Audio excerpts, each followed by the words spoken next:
Hi, welcome back to YouTube channel again. So, in this video, we will guide you through the process of resetting your Dell Docking Station, whether you are experiencing connectivity issue or simply want to start fresh. So, resetting your docking station can help resolve various problems, and we will provide you some step-by-step instruction on how to reset your Dell Docking Station, ensuring that you can easily follow along and successfully complete the process. So, join us in this tutorial and learn how to reset your Dell Docking Station effortlessly. So let's start. First method is to reset your Dell Docking Station. Disconnect the USB-C or Thunderbolt cable from your computer to ensure that the docking station is not connecting to any devices.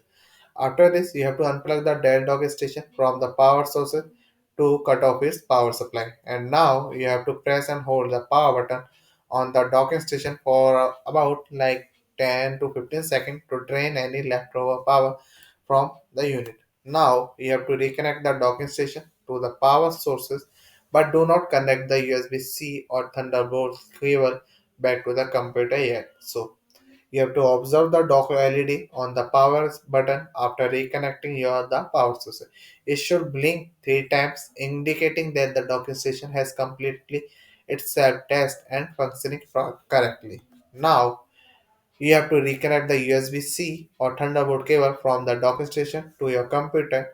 So check if the docking station functions correctly after the reset process or not. So these are the steps you have to take in when you reset your Dell Docking Station.